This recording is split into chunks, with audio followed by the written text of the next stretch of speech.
I introduced an amendment to put in a non-discrimination clause, making sure that scholarship granting organizations that benefit from LB364 cannot discriminate based on race or gender identity or sexual orientation or national origin or disability or any of the other things that we typically see in a non-discrimination clause. You can read that amendment. For LB364 to be palatable at all, AM 1051 has to be adopted.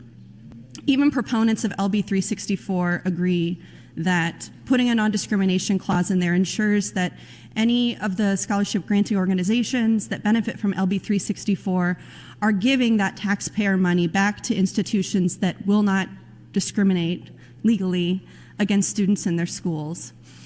I actually think that potentially if AM 1051 gets adopted, it would prevent a lot of schools in Nebraska from participating in the program created under LB364. From visiting different schools, different Christian schools in Omaha, I think that a non-discrimination clause would make them decide to opt out. They would say, no, we would really rather be able to discriminate against LGBTQ kids and their parents and the staff and faculty that we have at our schools rather than take advantage of this benefit. And I hope I'm wrong. I think that would be really sad.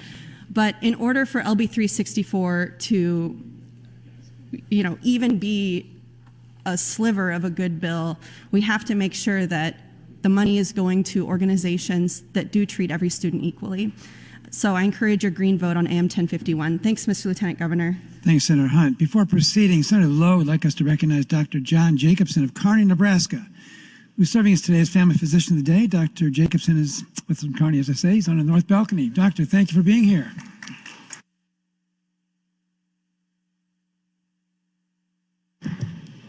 Mr. Clerk. Mr. President, priority motion. Senator Hunt would move to bracket the bill until April 20th, 2022. Senator Hunt, you're recognized to open your bracket motion. Thank you, Mr. Lieutenant Governor. I have a few remarks to make to open the debate this morning, and then I will withdraw this motion and we can continue with regular debate. Before I get into that, to respond to some of the things that Senator Linehan said, no, under LB364, schools and scholarship granting organizations can't decide what student those funds go to. But in Arizona, where they passed a similar law, they got around that by allowing scholarship organizations to, quote, recommend, unquote, students for things. And so I think there are a lot of guardrails that we can put in place to say it's going to be fair, it's going to be distributed fairly, it's going to work out. But there's different workarounds, and we know that they exist because we've seen it happen in other states. I want to set the tone by saying that we need to keep in mind that this bill is not about the merits or validity of private school or public school. I've heard many colleagues stand up and take time and talk about, well, here was my experience with private school. Here was my experience with public school. We decided to send our kids to private school. My grandchildren go to public school. That has 0% bearing on any of the conversation that we're having around LB364. Your personal preferences or experiences with any school has nothing to do with the merits of this bill. What this bill about is, it's about donations. It's not about the merits of any education, and it's not really about education at all. Nothing in LB364 has to do with individual students or parents, parents who send their kids to private schools already. They're not going to see like a direct benefit from LB364 because this bill is just about donations. It's about a tax credit, a dollar-for-dollar tax credit that will then be taken out of the budget in the state of Nebraska. I also want to say it's interesting in all of these conversations that some colleagues have grumbled about paying property taxes and paying taxes to support schools that they don't send their kids to. And this is another common argument that I receive in my email and on social media and things like that too. Like, why am I paying property taxes to schools when I don't even send my kids to school, so I don't even benefit from this? On the other hand, the same people making this point would never support a tax credit for childless couples, for a couple that doesn't have a child at all to send to school. We would never see a bill here that says If Mr. and Mrs. Smith don't have a child, then they get a rebate on all the money they would have paid to the schools because they don't have a child in school. Why wouldn't we see that? Because something like that would eat a huge amount of our budget.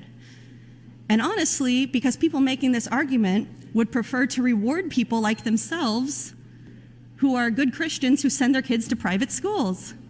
So that type of argument is also very inconsistent. And we have to think about the value of schools. You know, we've tried the model of private tutoring for centuries. And what we arrived on in this country and in this state, according to our Constitution, is that public schools have to be funded, they have to be available to every student. And so why are we going to offer this tax credit, dollar for dollar, to support other schools through scholarship granting organizations that are legally allowed to discriminate? So what we are debating is not the merits of private school or public school or anything. You can think whatever you want about any school. It's about taxpayer funding of a tax credit to wealthy donors.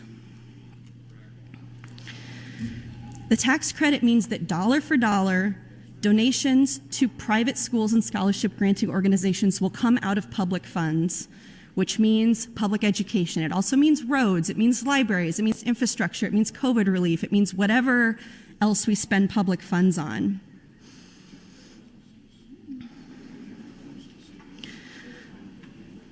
So you have to understand what is a tax credit. If you donate $5,000 to a private school, basically, if LB364 passes, what you're doing is you're deciding what that $5,000 of taxpayer money is going to be spent on.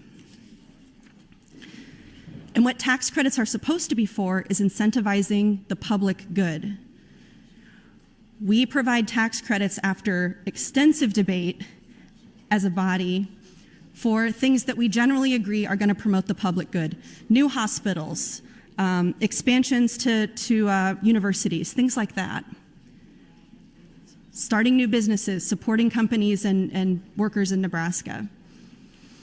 What LB364 is doing is the opposite of incentivizing a public good. It's incentivizing a private good that's not available to every student in Nebraska and that actively discriminates, not as a matter of circumstance, but on purpose as a matter of policy. Some of the policies from schools around Nebraska that would stand to benefit from LB364 include this one from Lincoln Christian. Their policy reads, Lincoln Christian School provides an education in a distinct Christian environment and believes that it is our biblical role to work in conjunction with the home to mold students to be Christ-like. It goes on. This includes, but is not necessarily limited to living in, or wait, let me back up because it doesn't make sense if I start there. It says the school reserves the right, within its own discretion, to refuse admission of an applicant or to discontinue the enrollment of a student. This includes, but is not necessarily limited to, living in, condoning, or supporting sexual immorality, homosexual acts, promoting such practices, or otherwise the inability to support the moral principles of the school.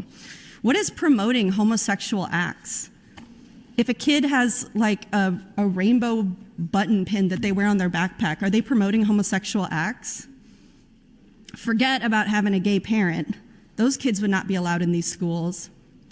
But wealthy donors would be allowed to take $10,000 of their money, give it to these schools in order to promote these teachings with taxpayer dollars, and then turn back to the taxpayer and say, pay me back dollar for dollar all of that money I gave out of the goodness of my heart.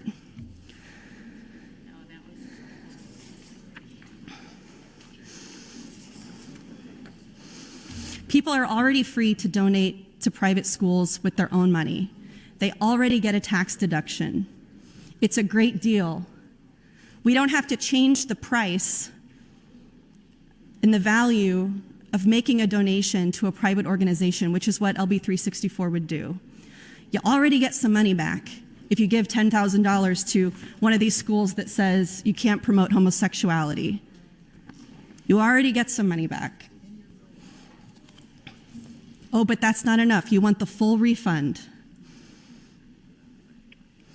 You say, oh great, I'm going to donate to poor kids, but I'm not going to donate to poor kids unless you take the money dollar for dollar out of taxpayer money and give it back to me. So guess what that sounds like? It sounds like you don't actually care about poor kids at all. There are many problems with our education system. We spend extensive time in this body debating them, introducing bills to find solutions for them, electing people who have plans to change the system for the better to serve everybody, including people who promote homosexuality, because they exist.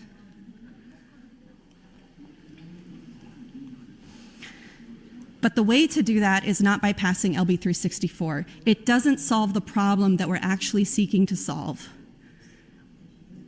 It gives people more money for giving a donation who are probably already going to give anyway.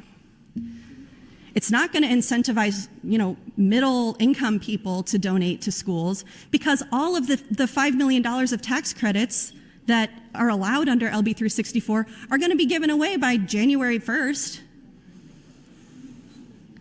Wealthy people who already know how the system works, who pay people lots of money to understand the tax structure and the tax code that we have in this country and our state.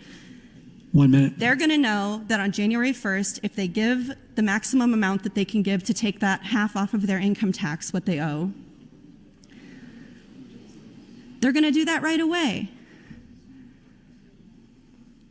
And to say that, oh, well, wealthy people are going to get tax credits anyway, that's really throwing in the towel. So we make it easier for them to get tax credits?